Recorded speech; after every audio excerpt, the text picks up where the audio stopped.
Alright, alright, alright. What's up, you guys? Give me one moment. I started this before, and one wasn't recording, and I was wondering what it was saying to me. But anyway, we're gonna go ahead and do this over. Hello.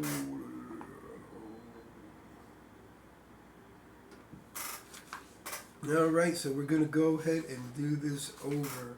This is going to be self-accountability. We're gonna go through these things, every topic. This the Book of Job ties into this, and I'm gonna show you how it's gonna benefit your life, by dealing with the self-accountability. And I'm gonna show you how the Book of Job ties into this. I really didn't want to get into a lot. I was really enjoying myself with that too. That was a lot of fun. I really didn't want to get into a lot of detail with the Book of Job and all that stuff. I'm going to be honest. We could take that book, play with it all day. Like, there's so much to it. Like I can at least, I got a lot of fun with that. And I don't know if y'all noticed it or not, but I was truly enjoying myself yesterday. And I just want to explain to you guys, like, when I do these things, this is this is what I got. This is what you see here is what I write out, and then everything comes with that. So it just, like, a lot of it happens on the fly. A lot of it really, really does happen on the fly. Because you'll see me, and you can tell when it happens because I'll say something like, "Oh yeah," or it'll just come out, and you'll be like, and that'll be something that just, like, really popped in my head. But anyway, we all go through that. I just love being alive. I really, truly enjoy life, and I'm going to tell you something too, man. I was going to say that I really get annoyed by people asking me, how are you doing? Because I'm doing the same way every day. I'm having a great day because I control how I feel, not the things that are outside of me. And then I'm like, I got to question myself. Why am I getting so upset behind such a question that's always asked? And a lot of people don't really even mean it. They're just asking a question because it's some kind of formal thing to do, But I don't do that. If I'm asking you a question, if I'm asking you how you're doing, I'm going to ask you how you were doing, and I'm going to speak to you. It's not just, I'm going to interact with you. My interaction with you is going to cause me to get what I want out of life, and you what you want out of life. In one way or another, it just matters if I'm going to have the ability or you're going to have the ability to commingle and make that happen for a moment, and if we don't, we don't. That's okay. That's all right. It's not a big deal, but we figure that out and we just keep stepping, doing our thing. Ain't no love lost. It's build and move forward. Okay, you guys. Now, I am going to speak about a couple of things about the Book of Job. Before we get into this, I'm quite sure all you guys are really going to enjoy this. And then I know that after I speak about these things, a couple of you guys are going to be like, oh, okay, all right. You know what? Let's keep going forward. And I can understand why you feel like that, because I can put myself in your shoes and understand how you come up with your opinions. Not 100%, because I'm not no whatever, but if I take, your beliefs and whatever, or your answers or whatever, and you could just tell me. I don't know. A lot of times your answers will tell me how you're feeling and how you came up with that. So here goes, like, one that's going to go on right now. A lot of people are going to say, he hates Christianity. He's attacking God. He's disrespectful to God. He's blasphemous. All kinds of stuff. He don't know what he's talking about. He's taking the word and twisting it or whatever, And I honestly, I agree 100% with your opinion. I agree with it. I agree with your opinion. And I do know too, and you also know too, that is your opinion, and that opinion comes from, whatever you can base it from or not base it from. It's basically your opinion. So, and there's two things that comes with that, and that's gonna be, it just comes with it. Number one is, that's your opinion. Your opinion is right to you, but you are wrong. You're wrong, you're wrong, you're wrong. Not only are you wrong, your opinion is not a fact. So by your opinion not being a fact, it's two things. It's not a fact and it's wrong.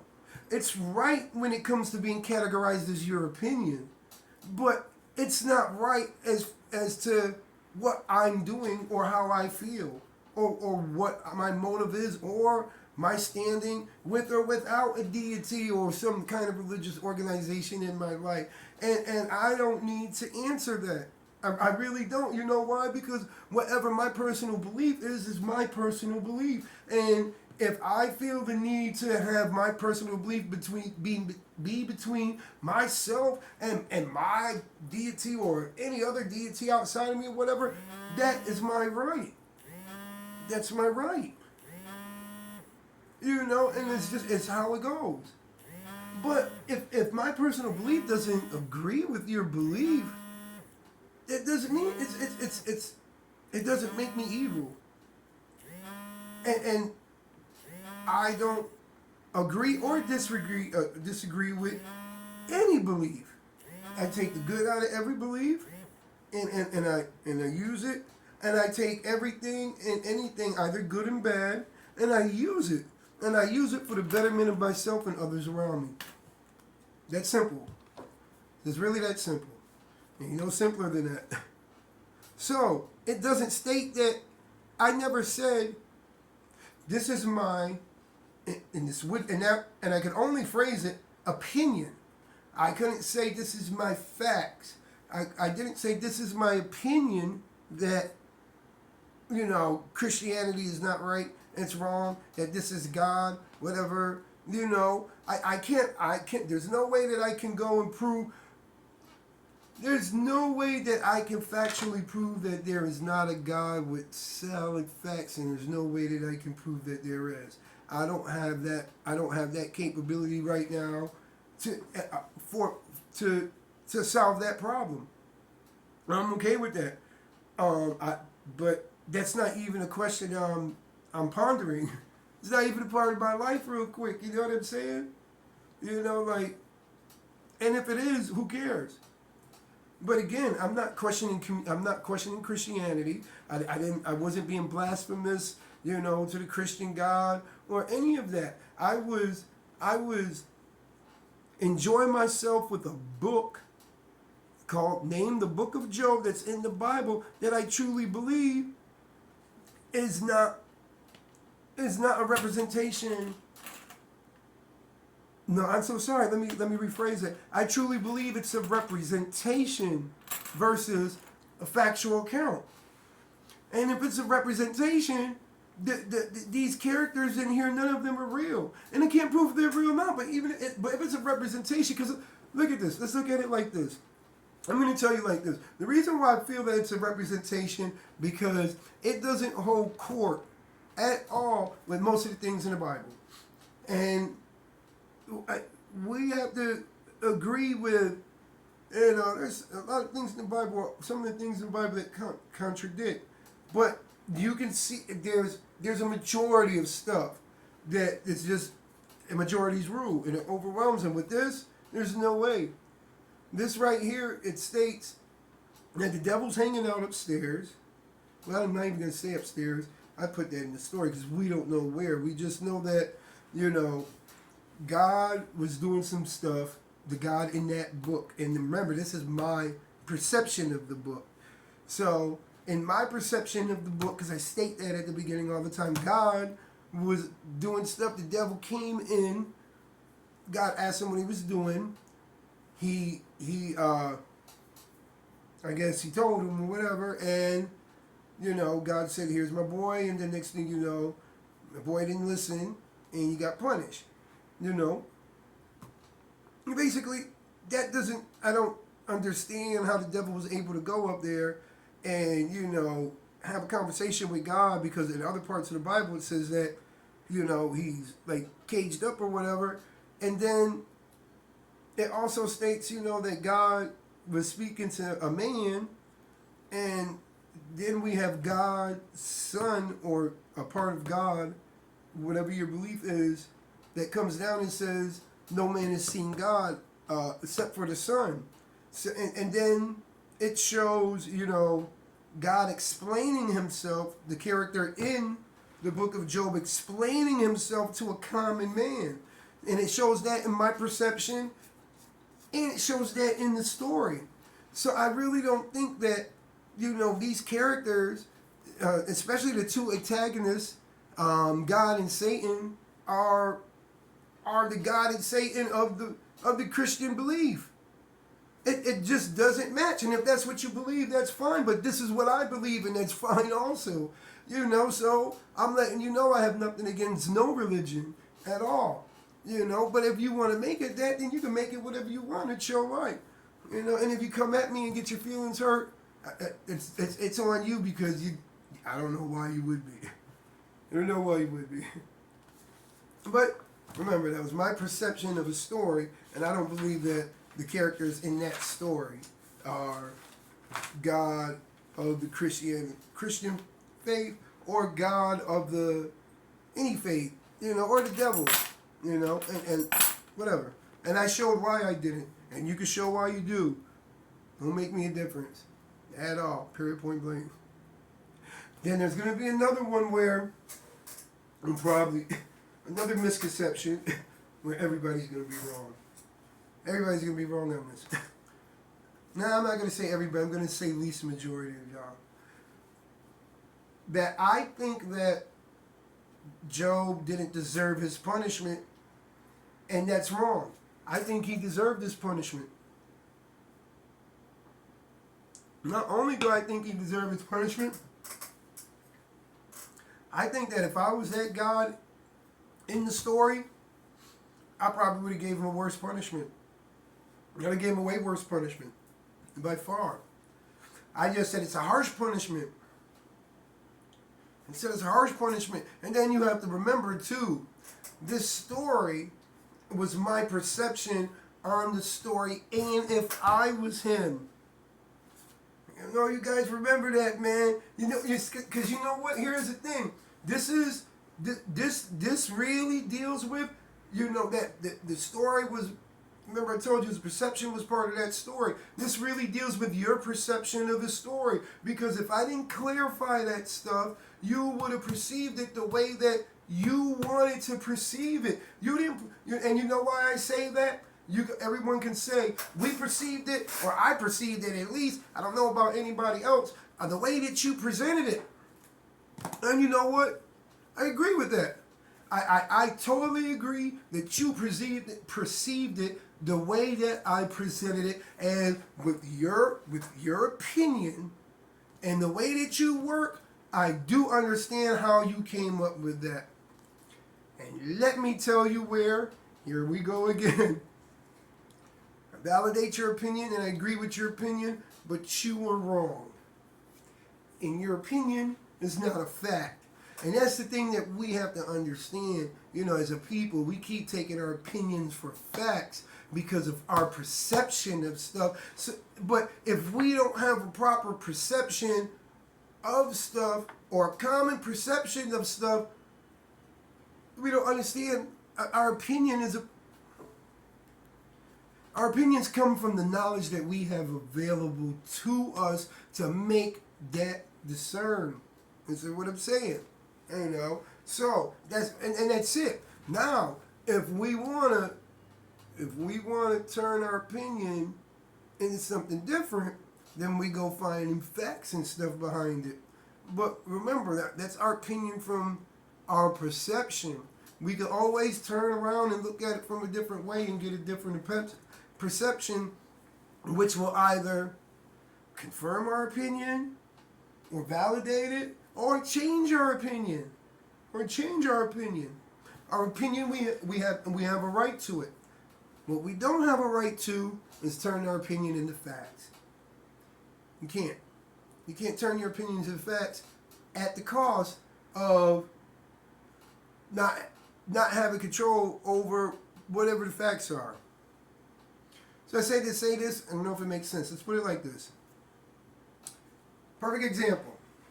You guys came up with that opinion because of how I presented things. So number one, the people who came with an opinion about me hating Christianity and being blasphemous and stuff like that, you were wrong. You came up with that opinion because you didn't do your due diligence and listen to what I said about my perception. And on top of that, you didn't even ask me, is that what it is? And I don't. You could have even asked me what are my beliefs, or whatever. Or you could even ask me, do I hate God and did I mean to do that because this is what I'm perceiving, and I would explain to you. No. There's so many levels to. Sorry. There's so many levels to why I did it, and being negative to the Christian faith, being blasphemous, and all that is not it. It's not it. This is a story, and this is a story that I can actually back up my opinion to it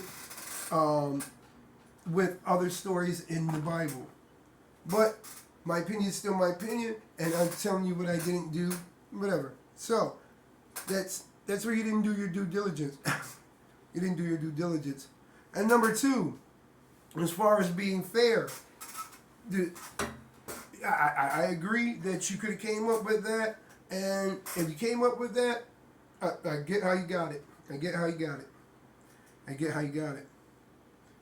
But I also have to say that it is your due diligence to get as close to the source and see if that's what it is. Because you remember that word perception that I used at the beginning? And I said, this is my perception of this book. It's my perception.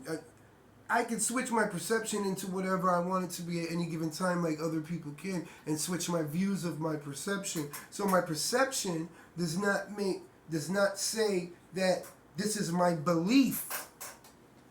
My belief is something that I will hold strong to, and you cannot change it from. It doesn't. It's not moving. It's my perception staying one way, and it just doesn't move.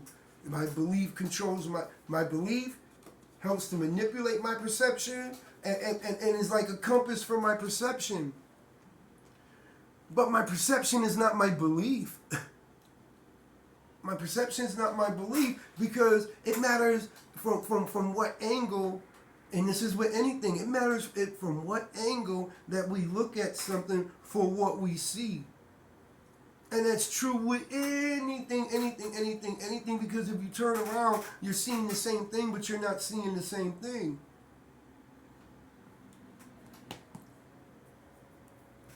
So anyway, here we go.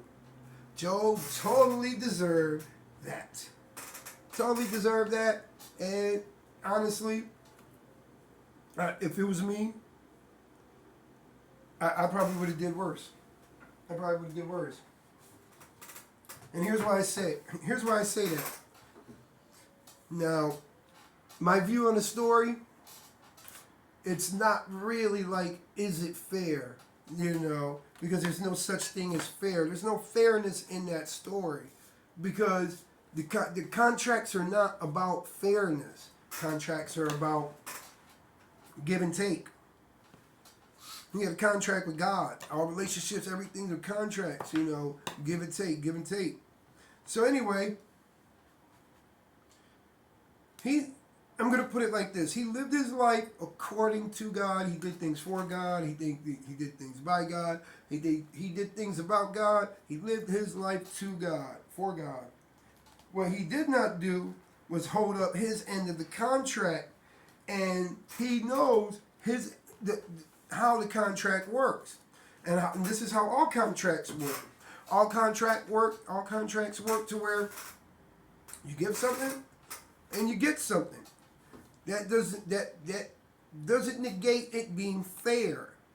It negates You are willing to be in this contract because you're willing to get back what the person said that they're going to give you and what you feel is worth giving to get back. So in short, it doesn't have to be fair.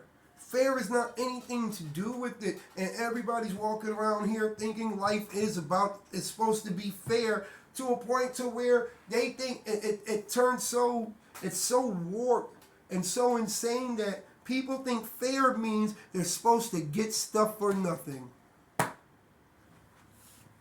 I don't understand that at all. That is totally opposite of what the concept of fair is. And fair is not a concept of life. Fair is not a concept of life. It's not a concept of life. A fair is not a concept of life. It's not about fair. It's about to the victors go the spoils. To the victors go the spoils. Whoever the victors are and own the land that you live on, control the how can I say this? Control what fair is because they're the ones that make the laws. They're the ones that make the laws. And a law is basically made behind whatever the government allows. So if it could be religion based, which most laws are. It could be behind whatever, but they can make. If it's a dictator, the laws are listen, do what the fuck I need to do. But that still means that this is not fair. It doesn't matter if it's fair. What matters is that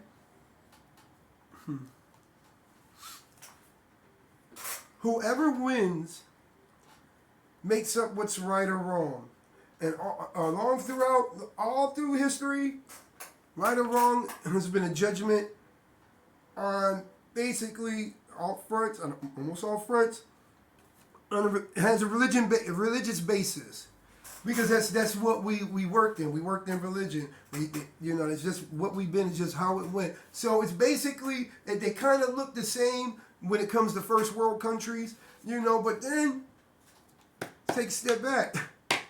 How does that look when it comes to cultures in second and third world countries? And how is our right and how is their wrong? I mean, you dig what I'm saying? Like it starts to get a fuzzy, like whatever, blah blah blah. So now we manipulate the ability to be able to live in the country under their rules and get certain freedoms and rights with. Everything has to be fair, and we're supposed to get everything no matter what. But that's not even natural. That doesn't happen in nature. In nature, most groups of things. I really think all groups of things, every group's animal, in insects that live in groups have a hierarchy, and it's serious. It ain't no, I feel like I don't want you lose your life in this hierarchy. It's not like, oh, that's a cute little boy, and just because it's a boy or a girl, you lose your life. In the animal kingdom and insect kingdom, it's rough. It's rough. And here's the thing. In the animal kingdom and insect kingdom, or however you want to say it, the animal world, I don't know, whatever, it doesn't matter. In both them realms, if you are off just a little bit, not only there's a possibility that it will destroy you, it can destroy the whole species of y'all. And that's some hellified accountability right there. Now imagine if every person in America, every citizen in America was accountable like that because they knew their life relied on it. Bro, I mean, let's think about it. Let's say that your life relies on your accountability. Would you be more accountable?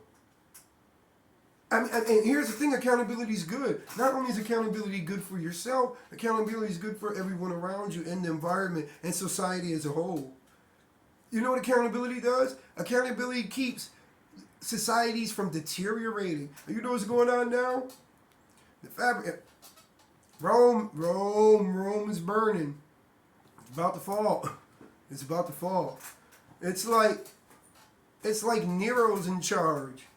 Like I must be some I don't know, whatever. Like Nero's in charge right now, because that's what's going on. That's what's going on right now. The whole problem with America and a lot of first world countries, you know, and how the old boy said this is a first world problem. It's accountability. It's really accountability, self accountability at that, because it's not that accountability don't exist. It's that accountability only exists for that other person and not the person that wants their wants and needs, because they don't have to be held accountable.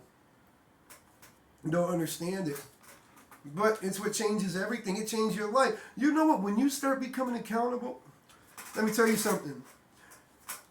I am happy right now. I am always happy. And when somebody asks me, I think I went over this earlier or whatever, when somebody asks me, how am I doing? I always say, I am doing great, because I am. And then, like, somebody asked me earlier, and for a quick millisecond, I was like, well, you don't even have to ask, you know I am. But then I had to question myself, like, why would that even bother me for a little millisecond? Because, to be honest with you, I'm accountable to my motherfucking self, man. I live my whole life putting accountability on other people. And you know, I live my whole life putting the accountability on other people to love me, because I wasn't accountable enough to love myself. It is what it is. It's a fact.